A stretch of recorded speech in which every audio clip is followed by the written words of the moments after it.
2008년 7월 대한민국 지리산의 동쪽 산비탈. 그의 장마는 유난히 일찍 그리고 거세게 찾아왔습니다. 몇 주 동안 억수같이 쏟아진 비는 산비탈을 씻어내렸고 흙과 돌을 무르게 만들어 작은 규모의 산사태를 일으켰습니다.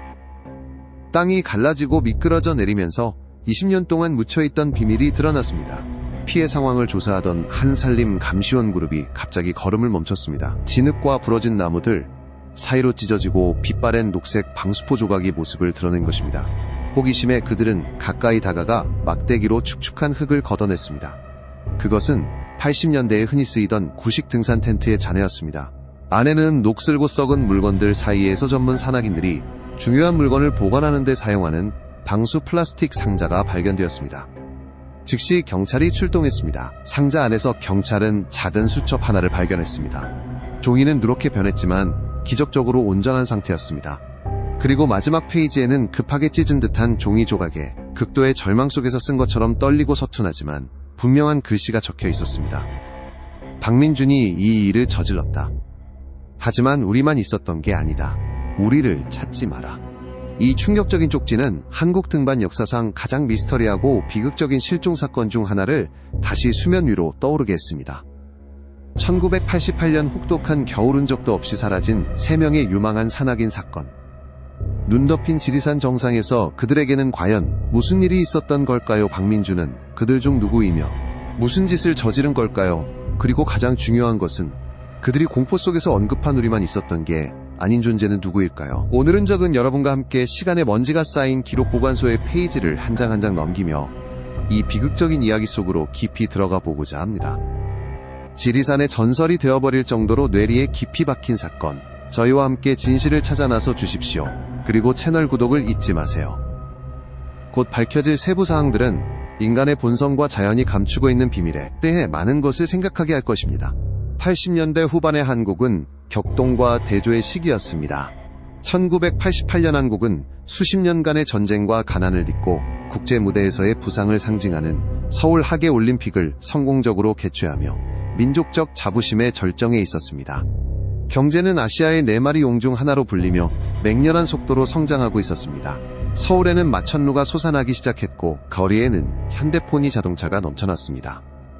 하지만 경제발전의 화려함 뒤에는 여전히 과거의 흔적이 짙게 남아있는 사회가 있었습니다. 군사 독재 정권에서 민주주의로의 전환은 이제 막 시작된 단계였습니다. 당시 기술은 오늘날에 비해 매우 원시적이었습니다. 휴대폰은 영화에서나 볼 수 있는 상상 속의 사치품이었습니다. 사람들은 주로 집 전화나 공중전화 부스를 통해 연락했습니다. 인터넷은 대중에게 여전히 낯선 개념이었습니다. 미디어는 주로 신문 라디오 그리고 몇몇 국영 텔레비전 채널로 구성되었습니다. 뉴스는 훨씬 느린 속도로 전파되었고 외딴 산악지역에서의 실종 사건은 며칠이 지나야 널리 보도될 수 있었습니다. 치안 및 수사 시스템 또한 이러한 현실을 반영했습니다. 공공장소 특히 농촌이나 산간 지역에는 CCTV가 거의 존재하지 않았습니다. 경찰은 주로 목격자 진술, 현장 조사 그리고 전통적인 수사 기법에 의존했습니다. DNA 분석은 아직 초기 단계였고 널리 사용되지 않았습니다. 사회문화적 배경 속에서 전통적인 유교적 가족 가치관은 여전히 깊은 영향을 미치고 있었습니다. 등산은 의지력과 공동체 정신을 단련하고 조국의 웅장한 산을 정복함으로써 애국심을 표현하는 방법으로 여겨지며 매우 인기 있는 활동이었습니다. 원시적인 아름다움과 험준한 지형을 가진 지리산은 등산 커뮤니티에게 항상 꿈의 도전이었습니다.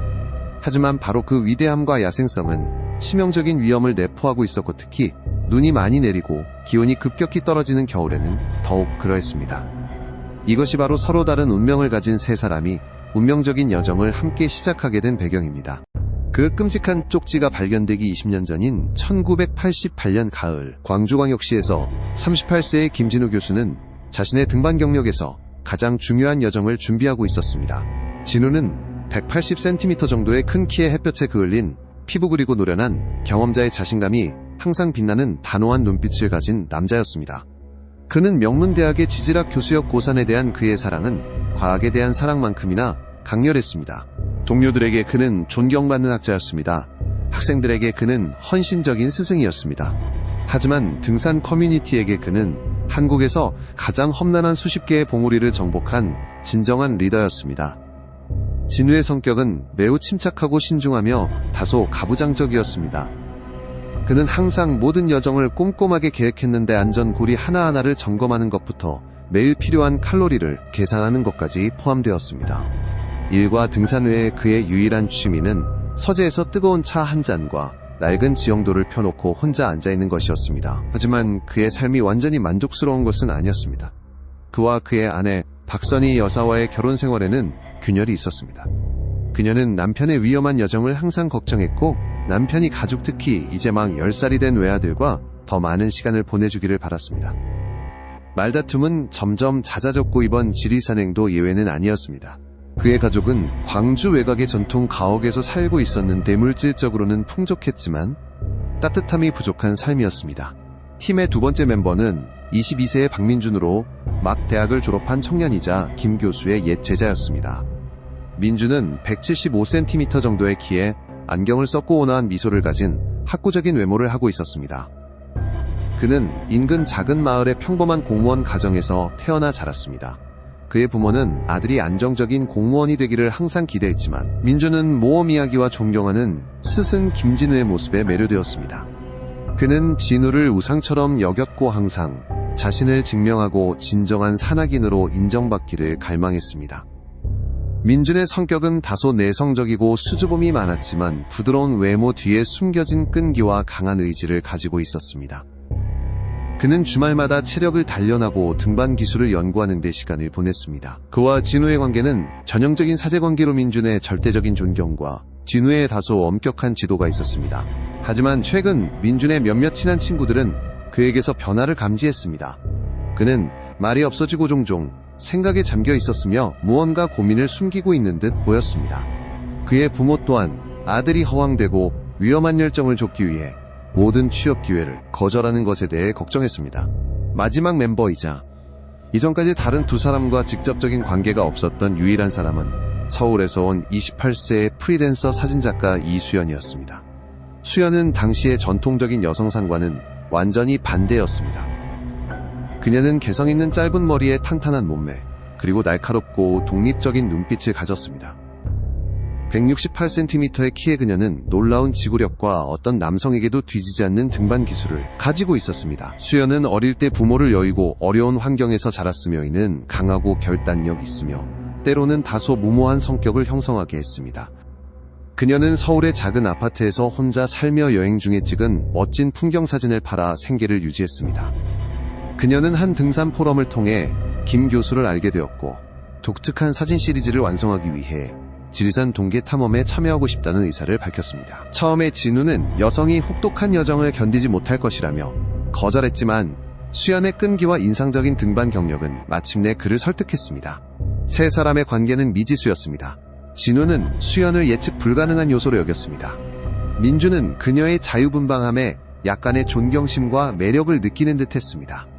그리고 수연은 그들을 단지 도전을 정복하는 길 위의 동반자로 여겼습니다. 그들의 운명적인 계획은 겨울 조건에서 지리산의 최고봉인 천왕봉 코스를 정복하는 것이었습니다. 이것은 두꺼운 눈 강한 바람 그리고 항상 도사리고 있는 눈보라의 위험 때문에 감히 도전하는 사람이 거의 없는 극도로 위험한 경로였습니다. 진우는 이 계획을 1년 내내 연구하고 준비했습니다. 그는 이것이 등산계에서 자신의 위치를 확고히 할 최고의 업적이 될 것이라고 믿었습니다. 민준은 이것을 스승에게 자신을 증명할 기회로 여겼습니다. 그리고 수연은 인생 최고의 사진을 꿈꿨습니다. 떠나기 전날 진우는 아내와 크게 다퉜습니다. 선희 여사는 울면서 집에 있어달라고 애원했지만 그는 단호하게 떠나기로 결정했습니다. 그가 아들에게 한 마지막 말은 아빠가 돌아오면 지리산 정상의 별들을 모두 가져다 줄게점이었습니다. 민준은 부모님께 교수님과 함께 출장을 간다고 거짓말을 했습니다. 그는 가장 친한 친구에게 짧은 편지 한 통만 남겨두고 2주 동안 돌아오지 않으면 가족에게 알려달라고 부탁했습니다. 수연은 그저 아파트 문을 잠그고 카메라와 장비가 가득 든 배낭을 메고 나섰습니다. 그녀에게는 작별 인사를 할 사람이 없었습니다. 그들 중 누구도 그 마지막 말과 행동이 영원한 작별이 될 것이라고는, 그리고 그들이 곧 발을 들여놓을 하얀 눈길이 돌아올 수 없는 길이 될 것이라고는 상상하지 못했습니다. 운명의 날 1988년 12월 12일. 그날 광주의 하늘은 잿빛이었고 차가운 공기는 강력한 한파가 몰려올 것을 예고했습니다. 김진우 교수는 새벽 5시에 일어났습니다. 그는 자신의 배낭과 민준의 배낭을 마지막으로 꼼꼼하게 확인했습니다. 그의 아내 박선희 여사도 일어나 조용히 남편의 아침 식사를 준비했습니다. 부엌의 공기는 긴장되고 조용했으며 프라이팬 위에서 기름이 지글거리는 소리만 들렸습니다. 그녀는 한마디도 하지 않았지만 그녀의 붉어진 눈이 모든 것을 말해주고 있었습니다. 진우는 아침을 대충 먹고 두꺼운 패딩 재킷을 걸쳤습니다. 문을 나시기 전 그는 아들 방에 들러 아직 곤히 자고 있는 아이를 보고 이마에 조용히 입을 맞췄습니다. 그는 아내와 아들을 깨워 작별 인사를 하지 않았습니다. 아침 6시 30분 경박민준이 자신의 작은 트럭을 몰고 교수님 댁에 도착했습니다. 그는 약간 긴장한 듯 했지만 흥분으로 가득 차 있었습니다. 사제지간인 두 사람은 차에 짐을 싣고 이른 아침 안개 속으로 떠났습니다. 그들은 지리산 근처의 작은 식당에서 이수연을 만나기로 약속했습니다. 그들은 아침 9시경 약속 장소에 도착했습니다. 수연은 이미 그곳에서 뜨거운 커피를 마시고 있었습니다. 그녀는 전문 등산복을 입고 있었고 에너지와 준비가 넘쳐 보였습니다. 세 사람은 함께 푸짐한 아침 식사를 하며 계획을 마지막으로 논의했습니다. 식당 주인의 말에 따르면 그들은 매우 즐겁고 화기애애 보였다고 합니다. 김 교수가 주로 말을 많이 했고 대부분 주의사항과 지시였습니다. 민주는 주의 깊게 들었고 그 여성은 때때로 카메라를 들어 사진 몇 장을 찍었습니다. 그들의 대화에는 어떤 이상한 징후도 없었습니다. 아침 10시 30분경 그들은 등산로가 시작되는 숲 가장자리로 차를 몰고 갔습니다. 이것이 그들이 명확하게 목격된 마지막 순간이었습니다. 댐감을 구하러 가던 몇몇 지역 주민들이 나이든 젊은 남자 그리고 한 여자가 큰 배낭을 메고 산속으로 깊이 들어가는 것을 보았습니다.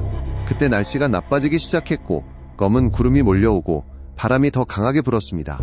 그들의 예정된 일정은 매우 빡빡했습니다. 첫날 정오에는 기후에 적응하기 위해 중간 고도 지역에 캠프를 설치할 예정이었습니다. 둘째 날에는 계속해서 올라가 장터목이라는 대피소에서 하룻밤을 보낼 계획이었습니다. 이곳은 중요한 연락 지점이었습니다. 계획에 따르면 진우는 12월 14일 저녁에 이 대피소에 있는 유일한 비상전화를 이용해 집에 전화하기로 되어 있었습니다. 하지만 운명의 그날 저녁 김 교수의 집 전화벨은 울리지 않았습니다. 박선희 여사는 밤새 전화기 옆에 앉아 있었고 마음은 불타는 듯 했습니다. 그녀는 악천후 때문에 일정이 늦어졌거나 대피소 전화가 고장났을 것이라고 스스로를 위로했습니다. 하지만 하루가 더 지나고 또 하루가 지나도 아무런 소식이 없었습니다. 첫 번째 이상 징후는 실제적인 두려움이 되었습니다. 그녀는 남편의 등산클럽 친구들에게 전화를 걸었지만 아무도 더 아는 것이 없었습니다. 그들이 출발한 지 닷새째인 12월 17일 걱정이 극에 달했을 때 박선희 여사는 행동에 나서기로 결심했습니다. 그녀는 박민준의 집을 찾아갔습니다. 그의 부모는 아들이 출장을 간 것이 아니라 지리산 등반을 갔다는 사실에 큰 충격을 받았습니다. 그들은 이수연의 가족과 연락을 시도했지만이 여성에 대한 정보가 전혀 없다는 것을 깨달았습니다. 모든 것이 혼란스러워지기 시작했습니다. 그들은 함께 서울에 있는 수연의 아파트로 갔습니다. 문은 잠겨 있었고 이웃들은 그녀를 거의 일주일 동안 보지 못했다고 말했습니다. 나중에 경찰이 문을 부수고 들어갔을 때 본 수연의 아파트 내부는 고독한 삶을 묘사했습니다. 모든 것이 정돈되어 있었고 어지럽혀진 흔적 없이 책상 위에는 꼼꼼하게 표시된 지리산 지도가 있었 고탁상 달력에는 12월 12일이 동그라미 쳐져 있고 지리산 D-Day라는 글씨가 쓰여 있었습니다. 편지도 없어진 개인 물품도 없었고 등산복과 카메라만 없었습니다. 최악의 두려움이 확인되었습니다. 세 사람 모두 정말로 실종된 것입니다. 즉시 가족들은 경찰에 신고하기로 결정했습니다. 이때는 그들이 마지막으로 목격된 지 거의 일주일이 지난 후였습니다. 혹독한 겨울 조건에서 수색 및 구조를 위한 골든타임은 허무하게 지나가 버렸습니다. 그들을 살아서 찾을 수 있는 희미한 기회는 지리산 정상에 내리는 눈송이와 함께 점점 사라지고 있었습니다. 12월 17일 저녁 신고를 접수한 직후 함양경찰서는 즉시 수사 및 구조팀을 구성했습니다. 팀장은 이 산악지역에서 20년 이상 근무한 베테랑 경찰인 최규식 경감이었습니다. 그는 누구보다 지리산의 위험을 잘 알고 있었습니다. 그날 밤 최 경감의 팀은 민준의 트럭이 얇은 눈에 덮인 채 여전히 주차되어 있는 숲 가장자리에 도착했습니다. 현장에서의 초기 조사는 큰 성과를 거두지 못했습니다. 차는 잘 잠겨 있었고 안에는 과자 봉지와 지도 한 장 외에는 특이한 점이 없었습니다. 경찰은 가족들을 상대로 상세한 면담을 시작했습니다. 박선희 여사는 눈물을 흘리며 마지막 말다툼과 이번 여행에 대한 불길한 예감을 이야기했습니다. 그녀의 진술은 집착에 가까울 정도로 열정적인 남편의 모습을 보여주었습니다. 민준의 부모는 아들이 김 교수를 매우 존경했고 가기 위해 거짓말을 했다는 것 외에는 거의 정보를 제공하지 못했습니다. 가장 우려스러운 점은 이수연에 대해서는 이름과 직업 외에 아무런 정보가 없다는 것이었습니다. 그녀는 가족도 친척도 경찰이 추가 정보를 얻을 수 있는 사람도 없는 유령과 같았습니다. 세 사람의 신원조사가 병행되었습니다. 김 교수는 학계에서 존경받는 깨끗한 경력을 가지고 있었고 연구를 위한 소액 대출 몇 건만 있었습니다. 민주는 전과 기록이 없는 우수한 학생이었습니다. 수연의 신원은 파악하기가 더 어려웠고 그녀는 상당히 폐쇄적인 생활을 하며 사회적 관계가 많지 않았습니다. 수사는 신속하게 확대되었습니다. 경찰은 그들과 접촉했을 가능성이 있는 모든 사람을 면담했습니다. 식당 주인은 그들이 매우 즐거워 보였다는 자신의 이야기를 다시 확인해 주었습니다. 김 교수의 대학 동료들은 그가 이번 여행에 매우 들떠 있었고 마지막 며칠 동안 이상한 행동을 보이지 않았다고 말했습니다. 민준의 친구들은 그가 약간 긴장하고 압박감을 느끼는 것 같았으며 이번 여행에서 무언가를 증명해야 한다고 느끼는 듯했다고 밝혔습니다. 그의 가장 친한 친구 중 한 명은 이렇게 회상했습니다. 민준이는 이번이 자신이 전문 산악인이 될 자격이 있는지 보는 마지막 시험이라고 했어요. 김 교수님과 가족들로부터 받는 압박에 대해 많이 이야기했죠. 한편 전례 없는 대규모 수색이 시작되었습니다. 500명 이상의 경찰군인 그리고 등산클럽의 자원봉사자들이 동원되었습니다. 가장 정예인 수색견 팀도 현장에 투입되었습니다. 헬리콥터가 하늘을 선회하며 생명의 흔적을 찾으려 애썼습니다. 수색 지역은 지도상에서 여러 구역으로 나뉘어 수백 제곱킬로미터에 달하는 면적을 포함했습니다. 그들은 모든 등산로, 모든 계곡, 모든 울창한 숲을 삽사치 뒤졌습니다. 구조팀은 그룹의 예상 경로 특히 장터목, 대피소 주변 지역에 집중했습니다. 하지만 눈이 너무 많이 내려 어떤 곳은 1m 이상 깊이로 쌓여 모든 흔적을 지워버렸습니다. 강한 바람과 영하 15도 이하로 떨어진 기온은 수색 작업을 극도로 어렵고 위험하게 만들었습니다. 며칠이 지나도 수색은 계속해서 막다른 길에 부딪혔습니다. 몇몇 초기 단서들이 나타났다가 금세 사라졌습니다. 첫 번째 단서는 한 사냥꾼이 예상 경로에서 멀리 떨어진 서쪽 산비탈에서 희미한 손전등 불빛을 보았다고 신고했을 때였습니다. 정예 수색팀이 즉시 그곳으로 파견되었고 그들은 이틀 동안 눈보라와 싸워야 했지만 도착했을 때 아무것도 발견하지 못했습니다. 그것은 단순한 착각이거나 눈으로 인한 신기루였을 수 있습니다. 두 번째 단서는 나뭇가지에 걸려있던 붉은 천조각에서 나왔습니다. 가족들이 신원 확인을 위해 불려왔지만 그것은 세 사람 중 누구의 옷도 아니었습니다. 경찰은 가설을 세우기 시작했습니다. 첫 번째이자 가장 가능성 있는 가설은 그들이 사고를 당했다는 것이었습니다. 한 명이 미끄러져 다른 사람들을 끌고 수색팀이 아직 접근하지 못한 깊은 계곡으로 떨어졌을 수 있습니다. 또는 눈사태에 묻혔을 수도 있습니다. 두 번째 가설은 눈보라 때문에 길을 잃고 외딴 지역으로 들어가 굶주림과 추위로 결국 기진맥진했다는 것이었습니다. 세 번째 가설은 가능성은 낮지만 배제할 수 없는 범죄에 관련 사건이었습니다. 하지만 네 번째 사람의 존재를 시사하는 증거는 없었고 범행 동기도 불분명했습니다. 사건은 언론의 주목을 받기 시작했습니다. 주요 신문들은 지리산의 삼각 미스터리나 눈 덮인 산이 3명의 등산가를 삼키다와 같은 선정적인 제목으로 일면에 기사를 실었습니다. 여론의 압박은 경찰과 희생자 가족들의 어깨를 점점 더 무겁게 짓눌렀습니다. 이와 함께 악성 루머가 퍼졌습니다. 어떤 사람들은 산기슭에서 세 사람이 격렬하게 다투는 것을 보았다고 말했습니다. 김 교수가 사업상 갈등이 있었고 이것이 계획된 청부 살인이라는 소문도 있었습니다. 심지어 그들이 비밀리에 북한으로 넘어갔다는 황당한 가설까지 있었습니다. 이러한 소문들은 가족들의 고통을 더욱 깊게 했습니다. 그들은 기다림, 희망 그리고 절망 속에서 살아야 했고 동시에 사회의 호기심과 판단에 직면해야 했습니다. 공식적인 수색은 너무나 혹독한 날씨 조건 때문에 중단되기 전까지 한 달 동안 계속되었습니다. 가족과 몇몇 자원봉사자들만이 희망 없는 수색을 계속했습니다. 1988년 겨울이 끝나고 지리산은 침묵을 지켰으며 새 명예 등산가 운명에 대한 미스터리는 남은 사람들의 마음에 차가운 상처로 남았습니다. 20년이라는 긴 세월이 흘렀습니다. 지리산 실종 사건은 서서히 잊혀져 지역 주민들이 젊은 산악인들에게 들려주는 경고의 이야기가 되었습니다. 사건 파일은 사고로 인한 실종으로 분류되어 종결되었습니다. 김 교수와 박민준의 가족은 결코 가시지 않는 고통과 함께 살아가는 법을 배워야 했습니다. 김 교수의 아내 박선희 여사는 많이 늙었고 머리는 하얗게 새었습니다. 10살이던 아들은 이제 어엿한 성인이 되었지만 떠나서 다시는 돌아오지 않은 아버지에 대한 기억은 여전히 악몽으로 남아 있었습니다. 민준의 부모님도 몇 년 전 외아들에 대한 슬픔과 후회를 안고 세상을 떠났습니다. 대중의 관심은 완전히 사라졌습니다. 하지만 2008년 7월 어느 날 운명적인 산사태가 일어났습니다.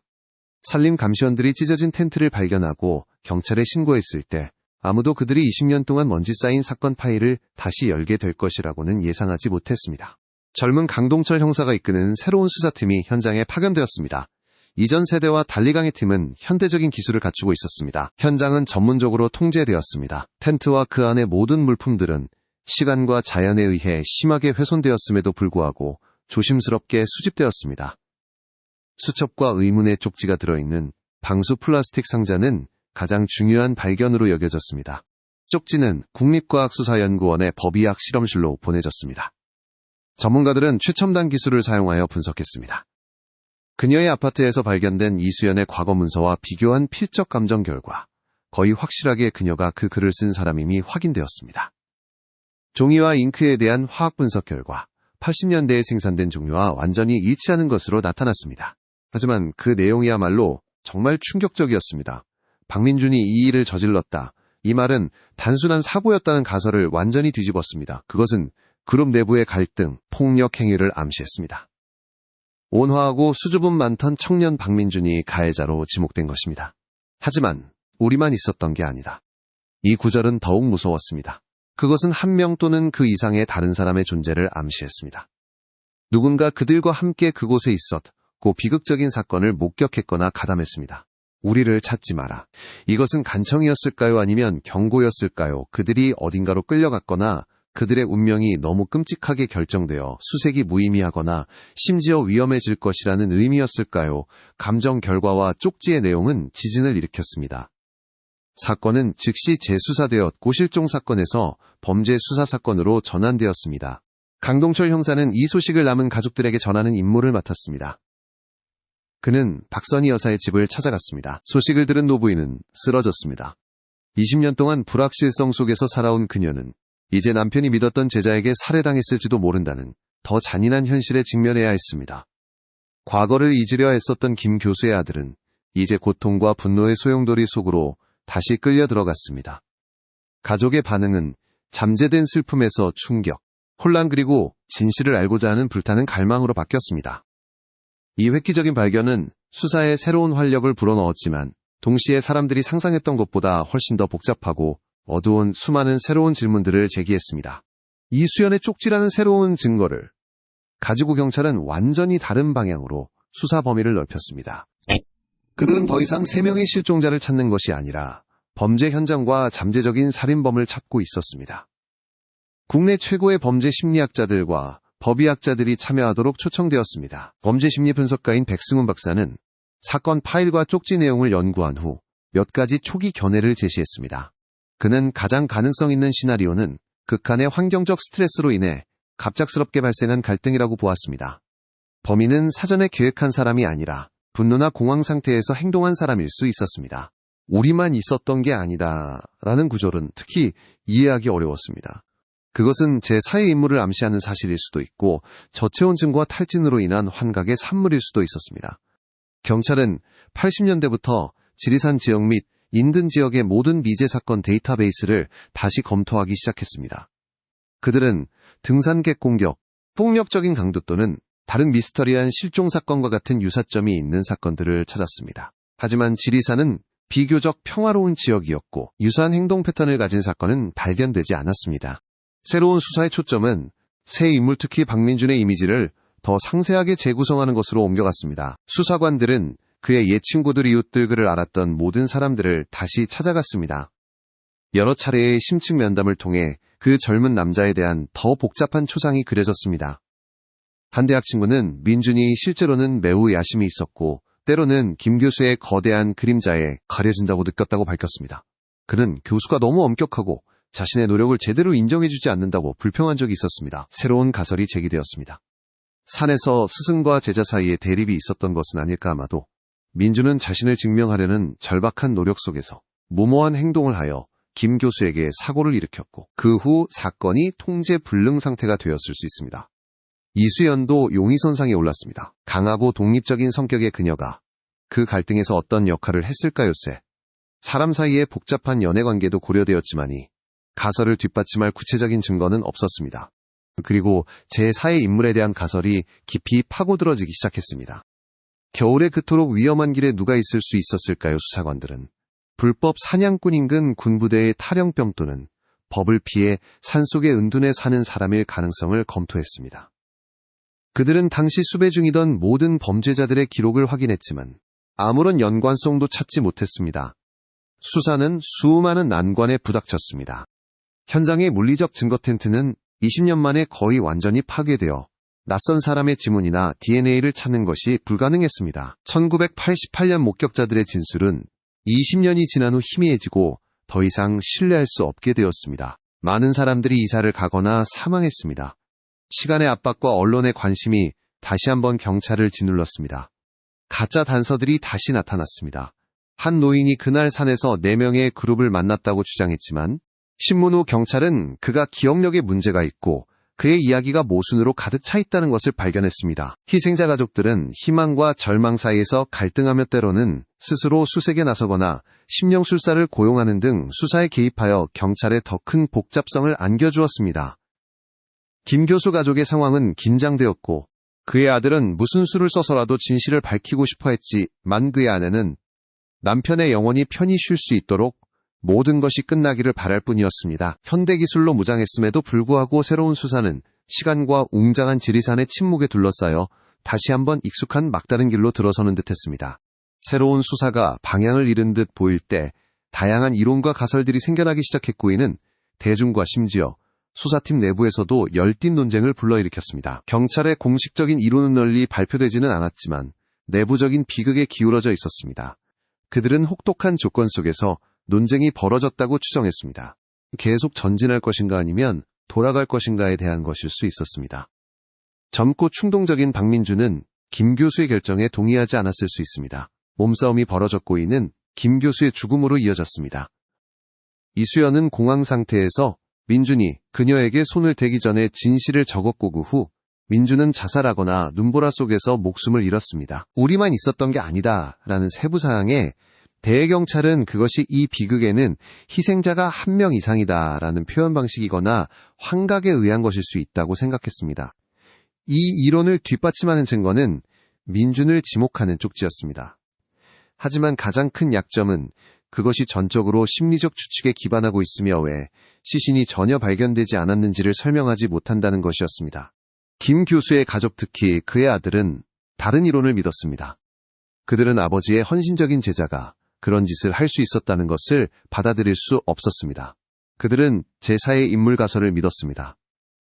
그들은 세 사람이 산에서 위험한 인물, 아마도 밀렵꾼 집단이나 범죄자와 우연히 마주쳤다고 믿었습니다. 이 인물이 단서를 없애기 위해 세 사람 모두를 살해하고 그들의 시신을 숨겼습니다. 수연의 쪽지는 단서를 남기려는 마지막 노력이었습니다. 그들은 박민준이 이 일을 저질렀다는 문장이 다른 의미를 가질 수 있다고 해석했습니다. 예를 들어 박민준의 결정지름길을 제안하는 등이 우리를 살인자의 손에 이르게 했다는 의미일 수 있었습니다. 가족은 사비를 들여 사립탐정을 고용하고 당시 지리산에 나타난 낯선 사람에 대한 정보에 현상금을 걸었습니다. 언론과 여론은 여러 파로 나뉘었습니다. 일부 타블로이드 신문은 민준과 김 교수가 수연의 애정을 두고 다투는 비극적인 삼각관계에 대한 선정적인 이야기를 꾸며냈습니다. 이 이론은 대중의 관심을 끌었지만 아무런 근거가 없었습니다. 2008년에 폭발적으로 성장한 온라인 포럼에서는 네티즌 수사대가 수많은 음모론을 제기했습니다. 어떤 사람들은 그들이 산에서 군사기밀을 발견하고 제거되었다고 주장했습니다. 또 다른 사람들은 지리산의 산신이나 미지의 생물에 대한 초자연적인 이야기를 믿었습니다.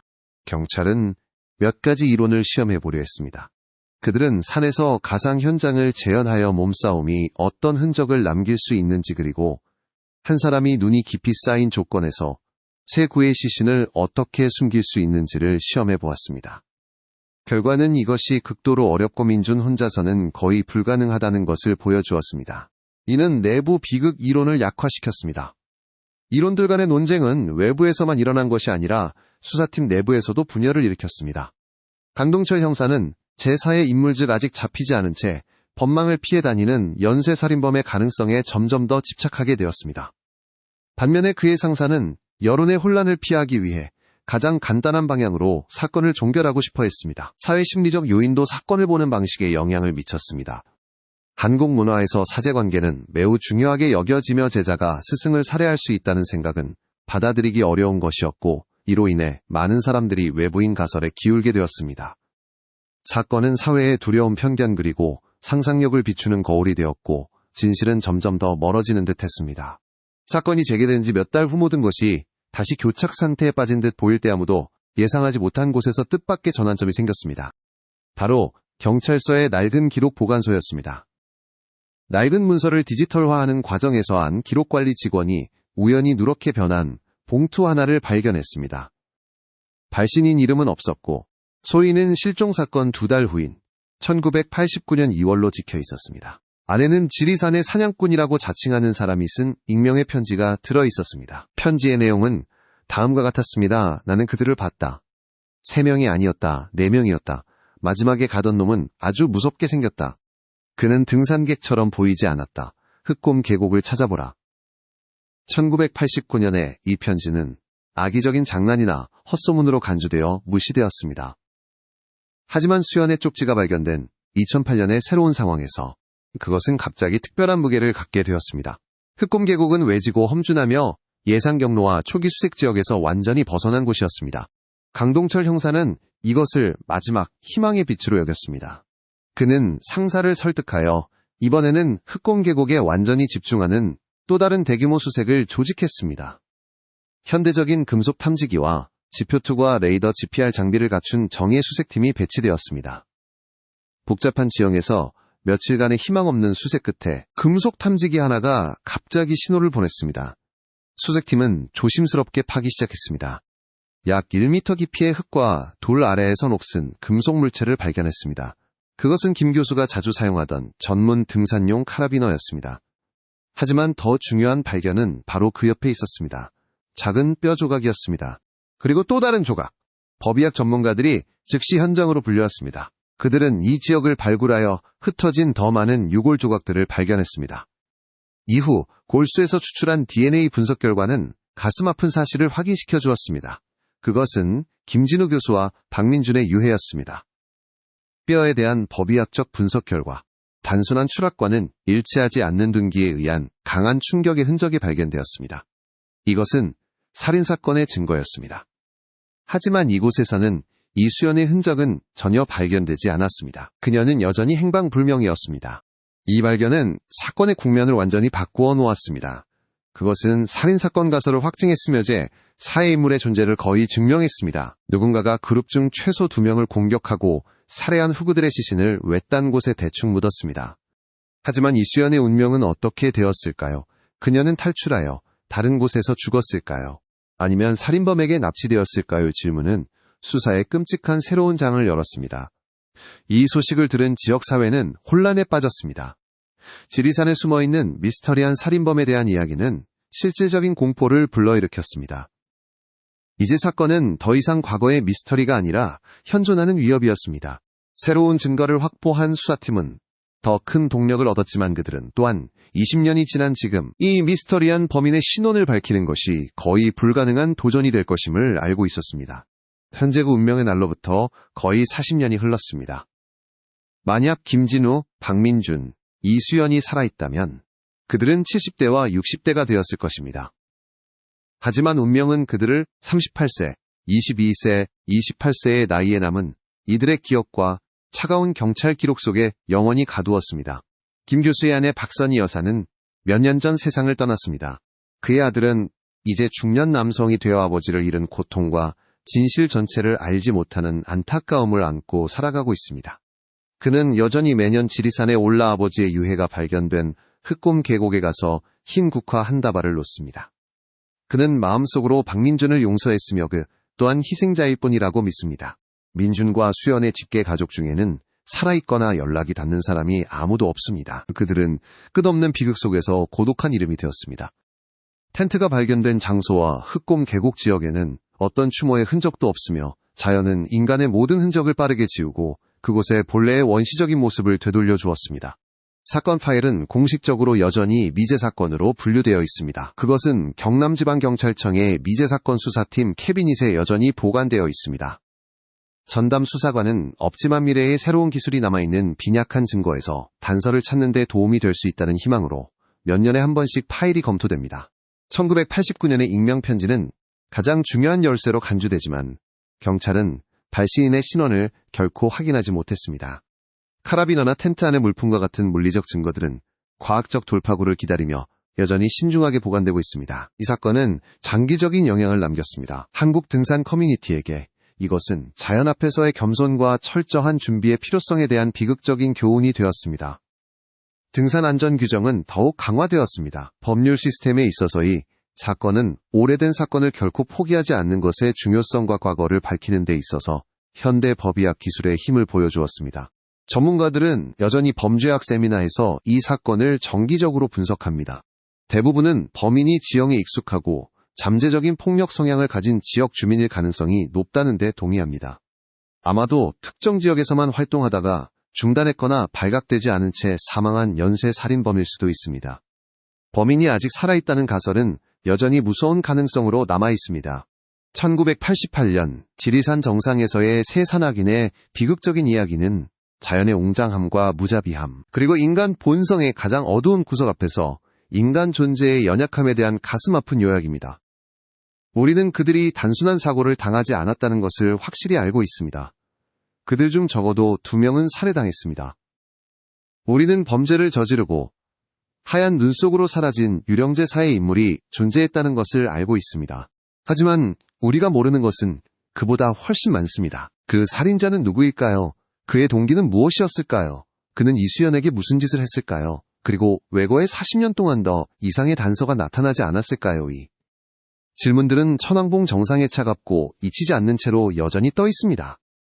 이 사건에서 얻은 교훈은 매우 깊습니다. 개인 안전에 관해서 그것은 우리가 아무리 경험이 많더라도 잠재적인 위험 앞에서 결코 자만해서는 안 된다는 것을 상기시켜줍니다. 수사 시스템에 관해서 그것은 오늘 무시된 세부 사항이 내일의 열쇠가 될 수 있기 때문에야 우리 작은 정보라도 신중하게 보관할 필요성을 보여줍니다.